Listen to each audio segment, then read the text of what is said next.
Well, hi there, everyone, and welcome back to my channel. Today, I want to talk about something that's essential for every ESL learner, effective communication. I'm your host, Nas, native English speaker and CELTA certified, and I think I know a thing or two about effective communication because it goes way beyond vocabulary and grammar structures. I'm currently in South Africa. Most of the time, I live in Europe. And even though I do speak English, which is a global language, it's my native language, I have found that I need to adapt and adopt different communication techniques in different countries. I've also noticed that students focus more on vocabulary and grammar than effective communication, which should be your ultimate goal. So are you ready to learn how to stop beating around the bush and start getting your point across clearly? Well, then let's dive in. First things first. What does it mean to beat around the bush? I just used that phrase. I hope you caught it. Well, if I say beat around the bush, it means avoiding the main point and not getting to the answer directly. And it can be really, really frustrating when someone beats around the bush. Now, effective communication is all about being clear, concise, and getting to the point. So let's break it down. First, we're going to start with some advanced phrases that will help you sound more natural and more precise in your communication. So first up, cut to the chase. Cut to the chase. And what does it mean when I say cut to the chase? Get to the point without wasting time. Hey, let's cut to the chase. What exactly do you need from me? Get straight to the point. Address the main issue directly. Can we get straight to the point and discuss the deadline? Third on the list, in a nutshell, to summarize something concisely. In a nutshell, we need to improve our customer service. Fourth, make oneself clear. Ensure that your message is understood. Let me make myself clear. I need an answer by Friday. Now let's go through the 5 steps to effective communication. 1, be clear and concise.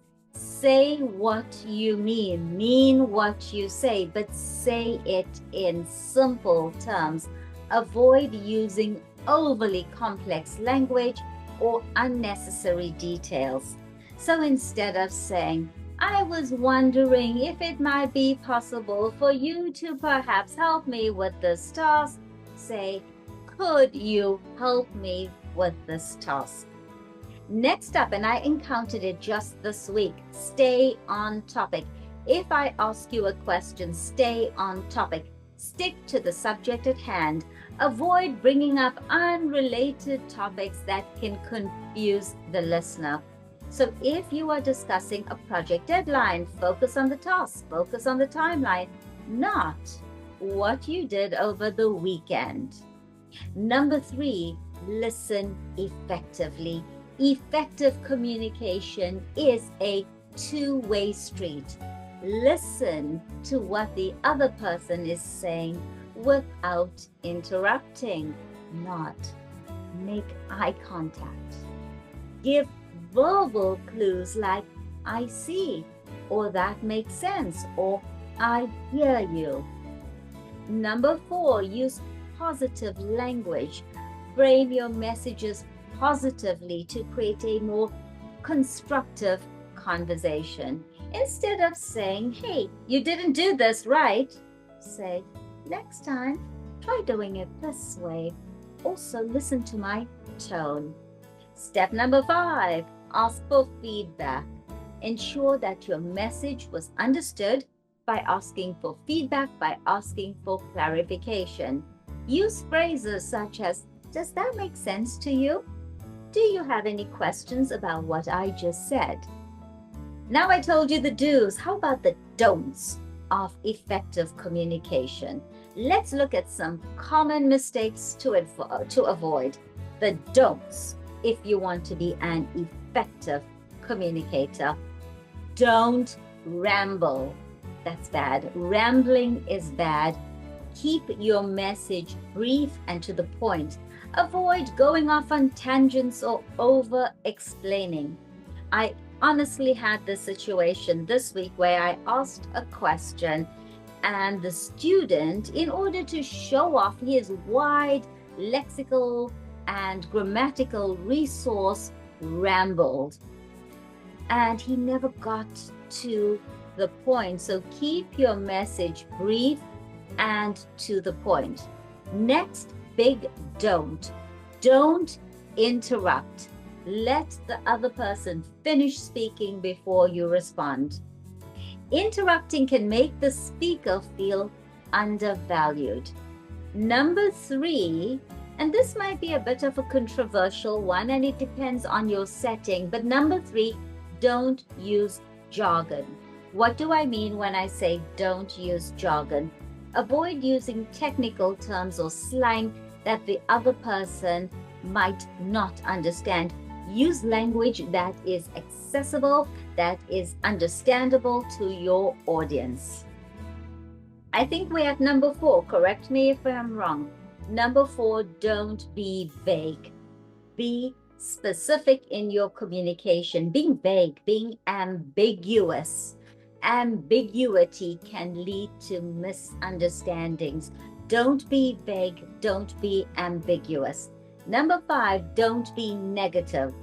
Avoid negative language that can create a defensive response.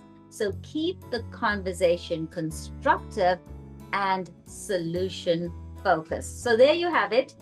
Some great vocabulary, some great tips, the key steps to effective communication and what to avoid. Remember, clear, direct, concise communication helps you build better relationships and ensures that your message is understood. This is not just for chit chat or for meetings, it's also for job interviews. So this is really important. Let's recap. Be clear and concise. Stay on topic. Listen actively. Use positive language. Ask for feedback. And above all, remember, don't ramble. Don't interrupt. Don't use jargon. Don't be vague. Don't be negative. Thank you so much for watching. If you found this video helpful, please give it a thumbs up, like and subscribe to our channel for more tips on mastering English. And do leave a message, do leave a comment below with your thoughts or any questions you have. So see you next time. I'm your host Nas, and it is ciao for now.